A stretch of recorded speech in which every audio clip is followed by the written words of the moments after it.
नमस्कार साथियों। असम में पहले चरण का चुनाव जैसे ही समाप्त हुआ, भारतीय जनता पार्टी की बत्ती गुल हो गई है। उनके चेहरे का भय और असम की बहादुर और जागरूक जनता के द्वारा अपर असम में जिस प्रकार से भारतीय जनता पार्टी को सिरे से खारिज कर दिया गया है, उससे भारतीय जनता पार्टी का केंद्रीय नेतृत्व से लेकर असम के भाजपाई मुख्यमंत्री सर्बानंद सोनोवाल जी और सब भयभीत हैं। और इस घबराई हुई, लड़खड़ाई हुई और छटपटाई हुई भारतीय जनता पार्टी ने आज वो किया जो शायद इस देश के इतिहास में कभी नहीं हुआ। असम के हर समाचार पत्र का पहला पन्ना उन्होंने इश्तहार के तौर पर खरीद लिया और मैं आपको भेज रहा हूं, पर ये असम ट्रिब्यून का पहला पन्ना आपको दिखा रहा हूं। ये अखबार की हेडलाइन नहीं है, ये भारतीय जनता पार्टी का इश्तहार है। पहले चरण का अपर असम का चुनाव हारने के बाद वो बड़े बड़े इश्तहार देकर ये बता रहे हैं बाकी के असम में जहां चुनाव होने वाला है कि वो सारी सीटें जीत जाएंगे। और ये एक अखबार में नहीं, ये असम के हर अखबार का पहला पन्ना है आज का। अगर आप देखेंगे तो हर अखबार में ऊपरी असम में भाजपा की जीत है वगैरह वगैरह। और ये जो आपको लगता है ये खबर है, ये खबर नहीं, भाजपा का इश्तिहार है। ये सीधे सीधे एक हारी हुई, बौखलाई हुई, छटपटाई हुई और घबराई हुई भारतीय जनता पार्टी, उनके राष्ट्रीय अध्यक्ष जेपी नड्डा जी, उनके मुख्यमंत्री सर्बानंद सोनोवाल जी, उनके प्रदेश अध्यक्ष रंजीत कुमार दास जी और भारतीय जनता पार्टी के पूरा नेतृत्व जो है, उनके द्वारा ये एक अपराध किया गया है। क्योंकि जैसा हम जानते हैं, चुनाव आयोग ने बाकायदा 26 मार्च 2021 को ये पत्र मैं आपको जारी कर रहा हूं, ये पत्र जारी करके हिदायत दी है कि अगर कोई भी दल या कोई भी पत्र या कोई भी चैनल या कोई भी राजनेता किसी प्रकार से भी अगर ये कोशिश करेगा दिखाने की कि नतीजे या नतीजों का परिणाम अमुक तरह का है या किसी राजनीतिक दल के हक में है, तो सीधे सीधे उसका परिणाम क्या होगा, उस पर 126A representation of people act में आपराधिक मामला दर्ज होगा। ये एक अपराध है जिसकी सजा कम से कम 2 साल है। और इसीलिए आज छुट्टी के दिन हमने भारत के चुनाव आयोग को तकलीफ दी, उन्हें बाकायदा ये ज्ञापन दिया है। और इस ज्ञापन के माध्यम से कांग्रेस पार्टी ने 3 मुख्य मांगे रखी हैं। पहली मांग है कि असम के मुख्यमंत्री सर्बानंद सोनोवाल जी, भारतीय जनता पार्टी के असम के जो भारतीय जनता पार्टी के असम के अध्यक्ष है रंजीत कुमार दास जी, और भारतीय जनता पार्टी के जो केंद्रीय अध्यक्ष हैं जेपी नड्डा जी, और भाजपा के पदाधिकारियों के खिलाफ मुकदमा दर्ज किया जाए, एफआईआर दर्ज की जाए 126A representation of people act की अवहेलना की, जिसकी कम से कम सजा 2 साल है। इसके साथ साथ हमने ये भी उन्हें कहा है कि सब अखबार को, पत्रिकाओं को, पत्रों को और सभी चैनल्स को यह हिदायत दी जाए कि भाजपा ये जो अपराध कर रही है, इस अपराध में बिल्कुल भागीदार ना बने। ये पाप है, पाप के भागीदार ना बने। खास तौर से आज होलिका दहन का समय है, आज बुराई को दहन करने का समय है। इस ऐसे में जो बुराई के सूत्रधार हैं भारतीय जनता पार्टी के लोग, उनका साथ ना दें। और इश्तहार जो है, आपको पता है कि एक एमसी एक कमेटी होती है जिसमें अप्रूवल होता है। इसका मतलब वो कमेटी भी भाजपा के साथ मिलकर इस अपराध की भागीदार है, उनको भी दंडित किया जाए। और चुनाव की शुचिता, स्वतंत्रता और निष्पक्षता, इसे सुनिश्चित करने के लिए संपूर्ण कदम उठाए जाएं। चुनाव आयोग ने, हालांकि आज छुट्टी थी, हमारे ज्ञापन का संज्ञान लेते हुए चीफ इलेक्टोरल ऑफिसर असम से बाकायदा एक्सप्लेनेशन मांगी है। मुझे ये भी बताया गया है, जो अभी कंफर्म होना बाकी है, कि सब समाचार पत्रों को भी असम में हिदायत दी गई है कि इस प्रकार के कानून के उल्लंघन से पहले बाकायदा चुनाव आयोग से अनुमति हो। हमें उम्मीद है कि कल चुनाव आयोग, हालांकि आज मुख्य चुनाव आयुक्त आज सफर कर रहे हैं, कल वो हमारे प्रतिनिधि मंडल को मिलेंगे और हम कल उन्हें फिर ये कहेंगे कि फौरन एफआईआर दर्ज हो, सर्बानंद सोनोवाल जी के खिलाफ कार्रवाई हो, जेपी नड्डा और रंजीत दास जी के खिलाफ कार्रवाई हो। कोई सवाल आप पूछना चाहें तो स्वागत है। Indian National Congress has today submitted a memorandum to Election Commission of India demanding registration of an FIR for violation of Section 126A of Representation of People's Act against Assam Chief Minister Shri Sarbanand Sonowal, against BJP National President Shri JP Nadda, against BJP Assam President Shri Ranjit Das, and against other officials. The provocation is a gross violation today in all the Assam papers. A front page advertisement given in shape of a news by the BJP after the conclusion of the first phase of polling in Upper Assam that they are winning all the seats. The truth is BJP stands decimated, whether it is tea workers, whether it is the original Assamese people, whether it is the other inhabitants of Assam. They have decisively rejected Bharatiya Janata Party. Perturbed by it, they are trying to now deceive as also use such deceptive advertisements to dupe and deceive the voters in the forthcoming phases. Election Commission of India itself has given categorical direction as early as on 26 March 2021, saying that if anybody tries to project results of the election between 27th March to 29th April 2021, then it will be a crime under Section 126A. And therefore, we have asked the Election Commission to act. Today is a holiday. Still, Election Commission has taken note of our memorandum, sought explanations from Chief Electoral Officer in Assam. We will be meeting the delegation. Our delegation will meet the Election Commissioner and the CEC tomorrow.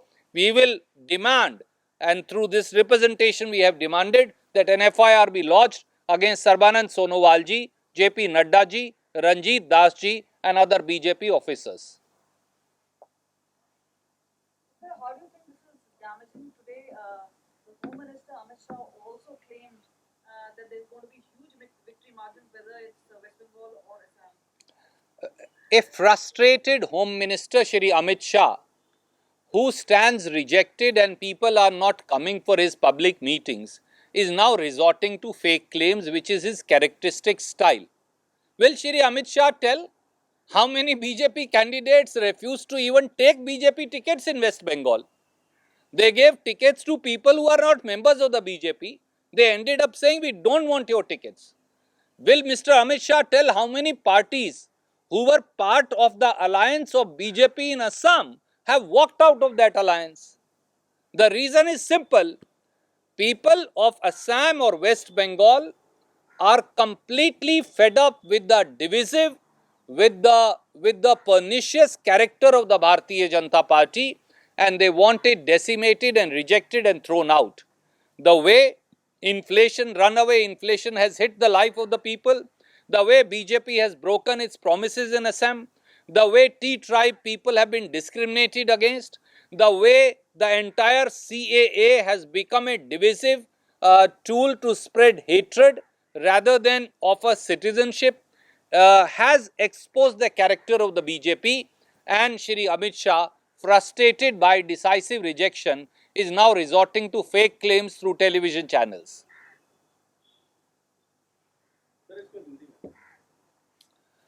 Shri Amit Shah पूरी तरह से घबरा गए हैं और एक बरगलाए हुए देश के गृह मंत्री श्री अमित शाह अब घबराकर वो पूरे देश को भ्रम की स्थिति में डालना चाहते हैं टेलीविजन चैनल के माध्यम से।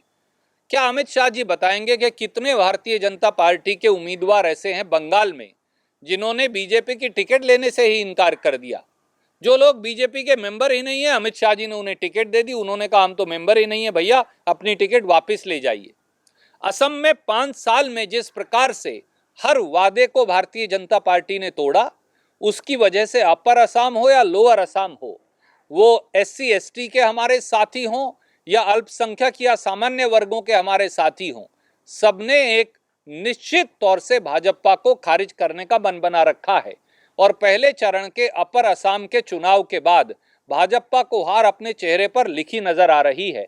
उसको छुपाने के लिए अब श्री अमित शाह जी बरगलाने के लिए इस प्रकार की बयानबाजी टेलीविजन के माध्यम से कर रहे हैं, पर इनसे कुछ हल नहीं होने वाला। धन्यवाद। So there's an important development Yes. as far as Maharashtra government, Maha-Aghadi government is concerned.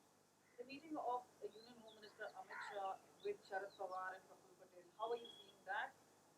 Both sides have not denied it, but do you think this is eventually going to lead to pulling out of the NCP by, from the government? We've heard these speculations for years, many years now. Actually, since the inception of the Maha-Aghadi government, comprising of Congress, Shiv Sena and NCP, we've been hearing these speculations. But can I say these are mere speculations and deserve to be rejected?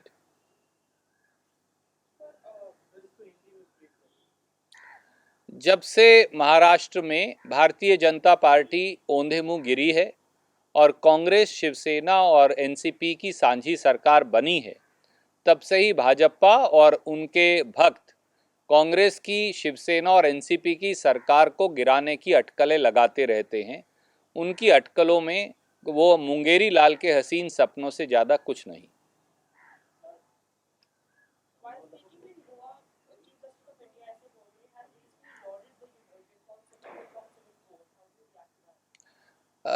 Well, I will only say one thing.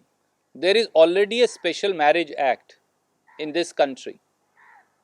And anyone wanting to marry outside the confines of his or her own religion can always get married under the Special Marriage Act. But I wish Chief Justice Bobde and the Honorable Supreme Court would also look at whether all the laws that are being brought by BJP governments in the name of love jihad go against the very grain of the Special Marriage Act and the intent of our constitution makers, including Pandit Nehru, Sardar Patel and Baba Saheb Ambedkar, to attack the confines of caste and religion and to ensure that citizens of modern independent India would move forward away from the confines of only religion, only caste, only region and only color. And I think the Honorable Supreme Court must look at whether such laws are really valid on the touchstone of the Constitution. Sir, Maharashtra में आपकी सहयोगी है और सरकार का नेतृत्व भी कर रही है। शिवसेना ने सामना में अनिल देशमुख पे हमला किया और ये भी शिकायत की है कि लघुलुआब ये है कि अपने पद पे अनिल देशमुख को नहीं रहना चाहिए, और जब सरकार पे हमला हो रहा था उद्धव ठाकरे पे, तब जो है कोई भी मंत्री नहीं बोला, सहयोगी मंत्री हो या सरकार का कोई मंत्री। मैंने सामना का इस प्रकार का कोई आर्टिकल पढ़ा नहीं है। मैं ज़रूर पढ़कर ही इस पर टिप्पणी करना चाहूँगा और श्री HK पाटिल जो हमारे प्रभारी हैं महाराष्ट्र के, उनसे अनुरोध करूँगा कि इस बारे में कांग्रेस पार्टी का स्टैंड आपको स्पष्ट करें। Sir, on the Abhor MLA, the attacks are taking place under the government rule, especially because Congress was the helm of affairs there. Even though condemnation has come, it seems that there was lack of police action there on the ground. Let me say that violence is not a solution to any problem. Bharatiya Janata Party is drunk with power, and that's why they have permitted 300 farmers to be sacrificed on the borders of Delhi. But whatever be the provocation, no member of any political party, including the BJP, should be attacked. For Congress party believes violence is not a solution to any problem whatsoever. And as far as law and order is concerned, the state's DGP and the Honorable Chief Minister have already answered. Any further security that would be required would be given. I will also like to add, it is also time for Prime Minister, as also Home Minister and Shri JP Nadda, to introspect as to why India's farmers are so agitated. We reject violence in total. We do not want anyone to take law into their own hands. And we would appreciate, and we know that government will take action against any lawbreaker. But why is it that there is such rejection of the politics of the Bharatiya Janata Party across the country taking place? They also need to introspect, coming down from their high towers of arrogance on which they are sitting. Thank you.